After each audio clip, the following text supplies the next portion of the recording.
नमस्कार मित्रों, doctor Jitendra yoga channel पे आप सभी का स्वागत है और मैं हूं डॉक्टर जितेंद्र। मित्रों, आज हम बात करेंगे योगाभ्यास के अष्टांग योग के नियम के अनुसार द्वितीय चरण नियम के बारे में। महर्षि पतंजलि ने जो अष्टांग योग का प्रतिपादन किया है उसमें पहले स्थान पर यम, जिसकी चर्चा हम लोग कर चुके हैं, और द्वितीय स्थान पर है नियम। नियम मानव और समाज के नैतिक स्तर को उच्च स्तर पर ले जाने के लिए नियमों का प्रतिपादन किया गया है। नियम के अंतर्गत 5 चीज़ें आती हैं: शौच, संतोष, तप, स्वाध्याय और ईश्वर प्रणिधान। इस पर हम जो है संक्षेप में बारी बारी से सभी पर हम लोग चर्चा करेंगे। योगाभ्यास में नियम द्वितीय चरण पे आता है। अगर हमें योग की पूरी यात्रा को पूरी तरह से हमें करना है तो हमें यम और नियम का पालन अगर हम करते हैं तो निश्चित रूप से हम प्रगति के मार्ग पर आगे बढ़ने का हमें मौका ज़रूर मिलेगा योगाभ्यास में। नियम के अंतर्गत पहला आता है शौच।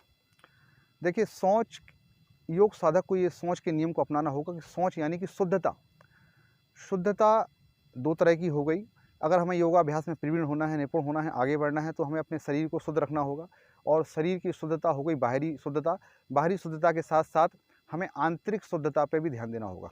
आंतरिक शुद्धता यानी कि हमारे आंतरिक जो मैल हैं, काम, क्रोध, लोभ, मोह, ये आंतरिक जो हमारे मैल हैं, इनको भी हमें धीरे धीरे, इन मैलों को भी मानसिक रूप से अपने मन से, अंतरात्मा से धीरे धीरे निकालने का प्रयास करना होगा।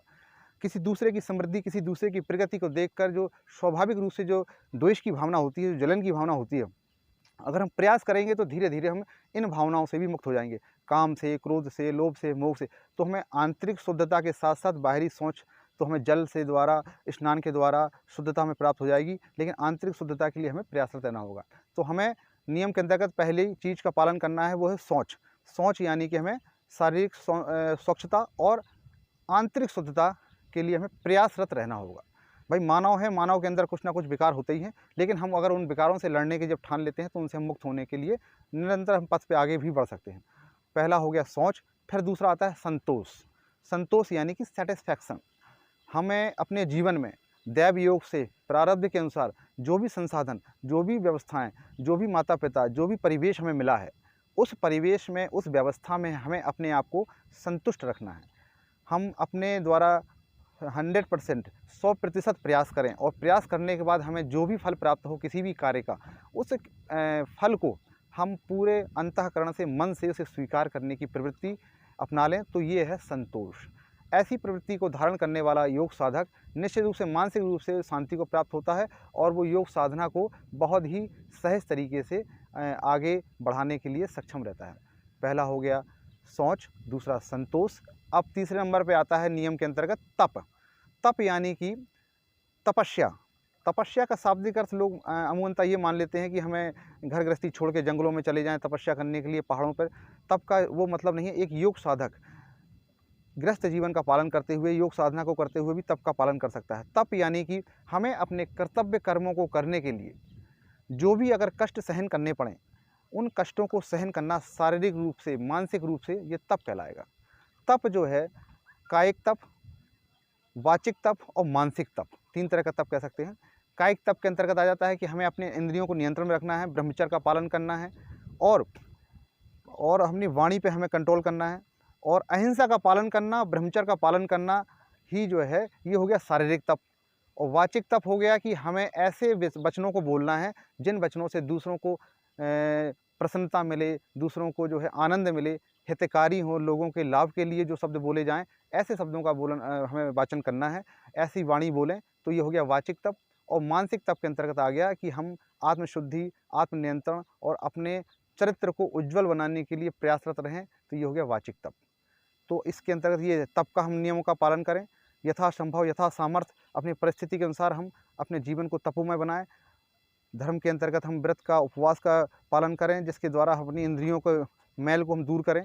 तो ये हो गया तप। इसके बाद आ जाता है स्वाध्याय। स्वाध्याय का मतलब हो गया, शाब्दिक अर्थ लेते हैं स्वाध्याय, स्व अध्याय, यानी कि हमें स्वयं का अध्ययन करना। हमारे मन मस्तिष्क में, हमारे विचारों में किस तरह के विचार चल रहे हैं, अपने विचारों को हमें देखना और उन विचारों पर चिंतन करना, मनन करना, ये स्वयं का अध्ययन भी एक स्वाध्याय के अंतर्गत आता है। इसके बाद हमारे ऋषि मुनियों ने, हमारे पूर्वजों ने जो हमें सद्ग्रंथ प्रदान किए हैं, जिन सद्ग्रंथों का हम अध्ययन करके अपने जीवन को हम सही मार्ग पर ले जा सकते हैं, अपनी सोच को, अपने विचार को, अपनी जीवन शैली को हम बदल सकते हैं, जिन ग्रंथों के अध्ययन के द्वारा, जिन पुस्तकों के अध्ययन के द्वारा, महापुरुषों की वाणी के द्वारा, ऐसे ग्रंथों का अध्ययन करना स्वाध्याय के अंतर्गत आता है। ये भी हमारा कर्तव्य कर्म है। अगर हमें योगाभ्यास करना है, योग साधना पे आगे बढ़ना है, तो नियम के अंतर्गत इस स्वाध्याय को हमें अपनाना होगा।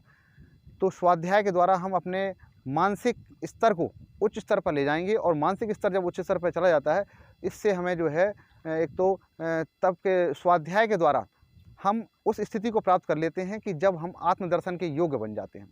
जब हम स्वाध्याय करेंगे, हमारा मानसिक स्तर हमारा जब उच्च हो जाएगा, तो फिर हम योगाभ्यास के द्वारा हम आगे के चरणों के लिए हम जो है स्वयं तैयार हो जाएंगे। इसके बाद आता है ईश्वर प्रणिधान। जब हम स्वाध्याय के द्वारा हम ईश्वर को जान लेते हैं, ईश्वर को जानने का जब हम प्रयास करते हैं और अपने ज्ञान के स्तर को जब हम उच्च स्तर पर ले जाते हैं, तो फिर निश्चित रूप से हम उस परमपिता परमेश्वर, उस प्रभु, उस ईश्वर, जो भी एक जो है सुप्रीम पावर है इस प्रकृति में, उसके प्रति हमारे अंदर एक जो है निष्ठा का भाव आ जाता है। उस ईश्वर को, उस परमात्मा को हम मानने के लिए तैयार हो जाते हैं। और निश्चित रूप से कहते भी हैं कि नास्तिक से एक आस्तिक अच्छा होता है। कहीं ना कहीं हमें अपनी निष्ठा को लगा के रखना है। तो उस ईश्वर को हम माने, सभी कर्म करते हुए किसी एक सत्ता के लिए हम नतमस्तक रहें, यही ईश्वर प्रणिधान है। तो योगाभ्यास के द्वितीय चरण नियम के अंतर्गत आने वाले ये 5 चीज़ें, शौच, संतोष, तप, स्वाध्याय और ईश्वर प्रणिधान, अगर हम इन नियमों को अपने जीवन में हम पालेंगे, तो आप निश्चित रूप से ये मान के चलें कि अगर हम यम और नियम को ही अपने जीवन में स्थान दे दें, तो यम और नियम ही हमारे जीवन को श्रेष्ठकर और उच्च स्तर पर ले जाने वाले बन जाएंगे, और हमारे एक अच्छे व्यक्तित्व की, एक अच्छे जीवन की आधारशिला तैयार हो जाएगी। निश्चित रूप से हम जीवन में आगे बढ़ेंगे। तो इन्हीं शब्दों के साथ हम आज की वीडियो को समाप्त करते हैं, और अगले चरण के लिए हम फिर से आगे बढ़ेंगे। अगले वीडियो में फिर से किसी योग की बात करेंगे, क्रिया की बात करेंगे। तब तक के लिए नमस्कार।